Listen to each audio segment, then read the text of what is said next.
What's up, y'all? Welcome back to Dolphins Daily, your daily dose of Dolphins content with your boy Chris Kane. Let's talk about the Dolphins. It wouldn't be a Dolphins show if we didn't talk about injuries. I can't believe the rash of injuries the Dolphins have had this preseason slash offseason. It feels like it's not like a black cat faded situation, but it does seem like, oh, some good is gonna like if something good happens and something bad happens right behind it. Oh, we get a flash of this player, cool, this player goes down. Oh, they're doing well in camp. They just got hurt. It's a lot going on.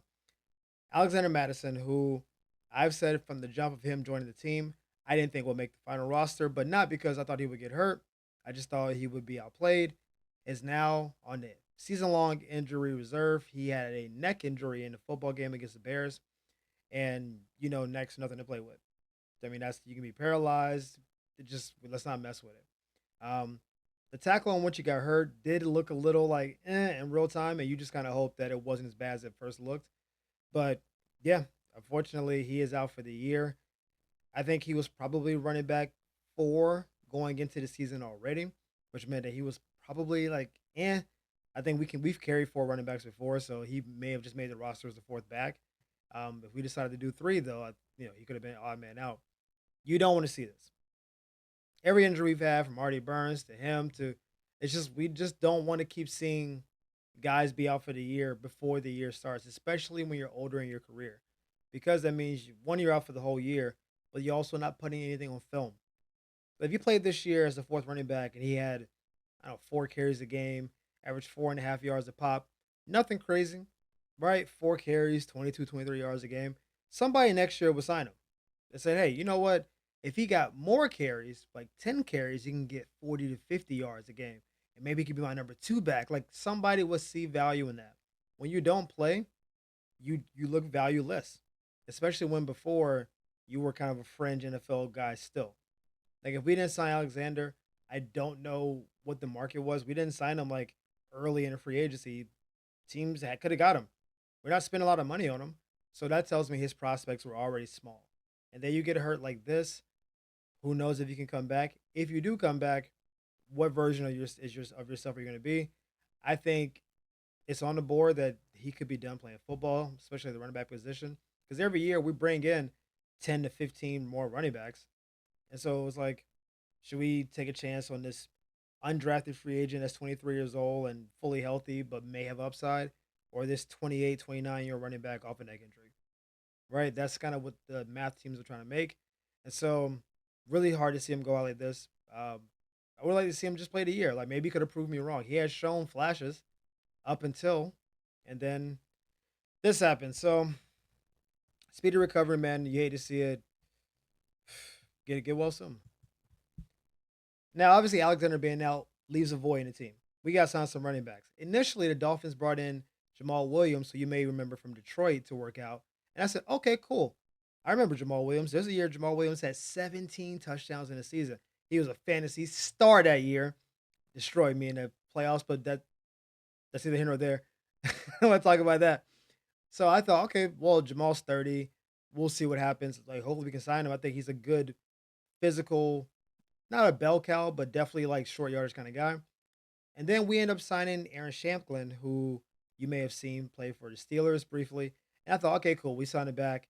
Maybe Jamal's going to sign. And then later we signed Mike Boone, who played for Carolina last year. And I guess Jamal is just the odd man out. Maybe we'll sign him tomorrow by the time you see this. But I will say a lot of people who watch football have seen or at least know who Mike Boone is. He was like in a rotation for Carolina before Chuba Hubbard and those guys um, really cemented themselves. They had Miles Sanders there, Chuba, they had him. Um, they had the running back from Texas that got injured early on. If I'm losing his name right now, but that's who was supposed to be their main guy, and then he just got hurt. But he didn't. Mike Boone didn't do a lot last year. He had 16 carries for the entire year, so it's not like he balled out. There's a reason he was just a free agent out in the streets, so we went and signed him. I doubt any of you know who Aaron Shamplin is because I watch a lot of football. I watch the Steelers play. Don't know who this guy is. And I looked it up, and he has 6 carries all last year. Total 6 carries. So if you don't know who he is, that's probably for good reason. He had 6 carries for the whole year. Wasn't impressive. He did a lot of special teams. I think he played 40, 50 plays on special teams for the year. Like it wasn't, he didn't play a lot. He was their reserve running back five special teams guy. These two signings don't excite me in the least bit. Let me just be 100% on it. I didn't see this like, oh, cool, we good at the back position. I saw this and thought these guys are probably getting paid less than $1 million a year. They didn't have jobs. We need bodies to be on the field. They probably don't want to play HN pass the next game just to keep them healthy.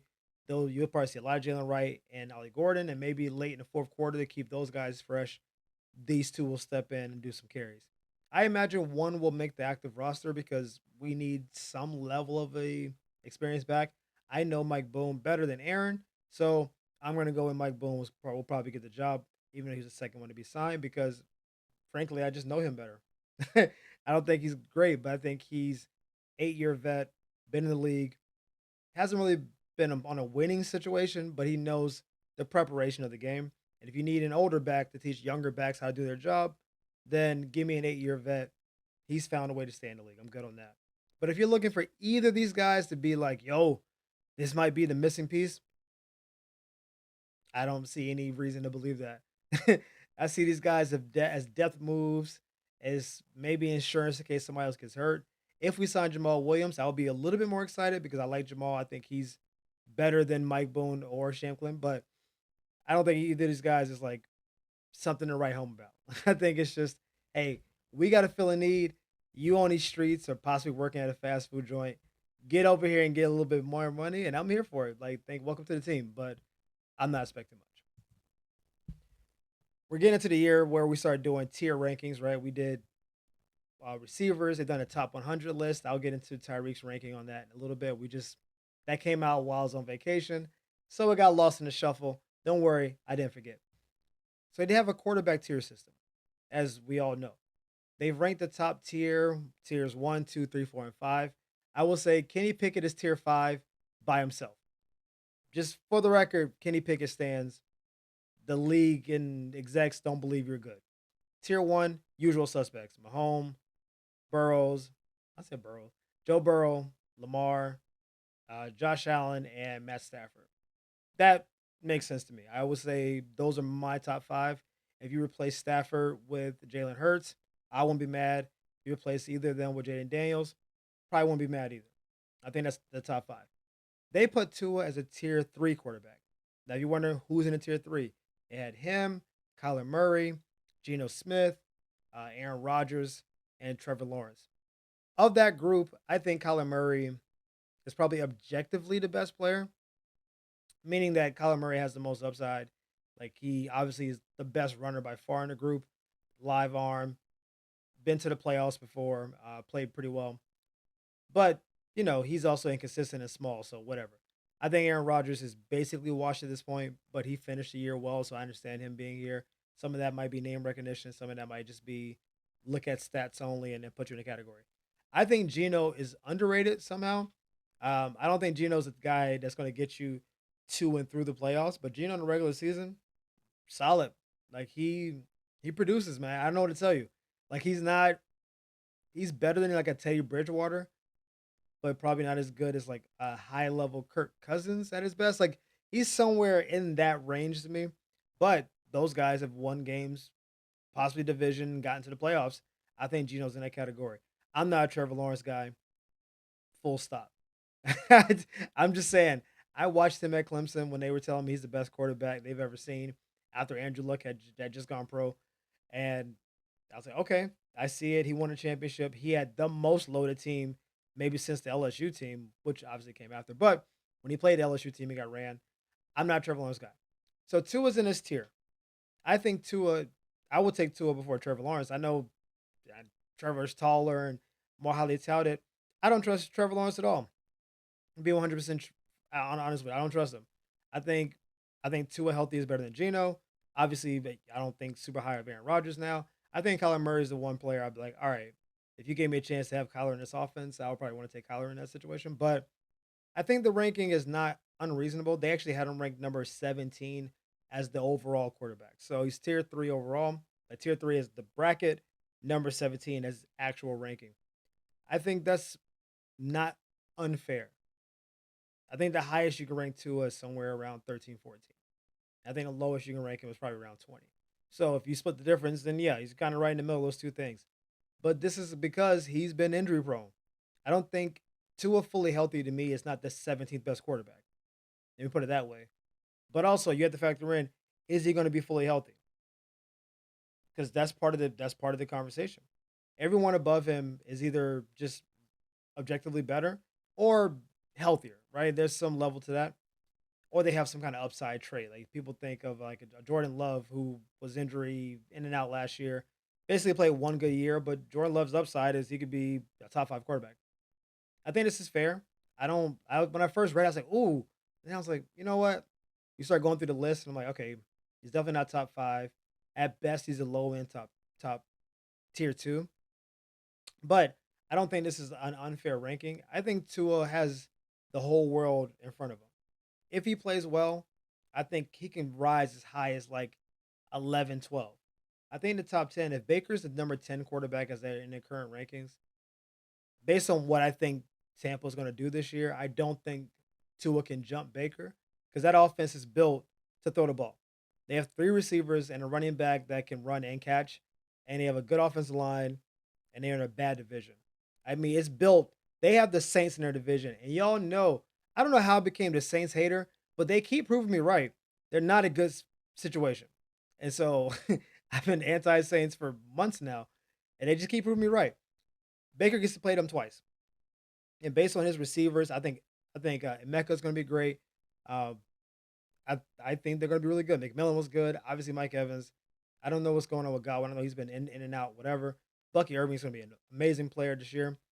I think Baker's going to be so good that even if Tua's good, he won't like bridge the gap. He could be like the guy behind him. So maybe like number 11, but that's in the CJ Stroud category. And CJ Stroud, I think, has pretty high upside too. So yeah, Tua's tier three. I think most rankings involving Dolphins are kind of disrespectful. They always, I think, underrank, like, oh, Dolphins have the 12th best receiving core. And I'm like, come on, y'all just throwing numbers out. This is one of the few that I'm like, I think this is reasonable. I don't think it's unfair. I think they take into account injuries because you have to. You can't just say who is this person at their best because that's not really a fair metric, right? But I'm looking forward to seeing how Tua plays at this number. I mean, he's ranked 91 overall. I think that's low, but that was again heavily factored into injuries. 17th ranked quarterback. I think that's also low because of injuries. So if Tua balls out this year, he'll be top 12, 13, and then he'll probably be top 50, 60 total in the league. Like I think that's very much on the board, but that's up to him. He's got to go out and perform, and if he does that, we will all be happy because the team will be winning. But also, he'll get the respect that he, I guess, is now re-earned. So we'll see. Back to the comments. Number one question that I've gotten today is, what are you looking forward to for the second preseason game? What I'm looking at specifically is that backup quarterback race. What are we doing, Quinn Ewers? Because I've been over here kind of bigging you up, and a lot of people in the comments on TikTok and Facebook are like, hey, Quinn ain't him. He's been overrated since high school. I didn't follow Quinn in high school. I saw him in college. So there's a lot of anti-Quinn people out there. I have been gassing Quinn because I saw him at Texas, and I thought I can see how this guy can translate. But if what we got game one is what we get in game two, woof, not here for it. You might actually turn me to a Zach Wilson lover, and I just never thought that was possible. Like I've been so 10 toes anti Zach Wilson that now I'm like, he's almost certainly going to be our backup now. If there was any more reason for Tua to need to stay healthy, other than getting out of 17 and getting out of number 91, it's so we don't have. I don't want to see Zach Wilson on the field because it can go two ways. He either comes in and plays poorly and we lose, which I don't want to see, obviously, or he comes in and balls out, and I got to come back on this broadcast and tell y'all, is Zach Wilson good? I don't know if I could do it.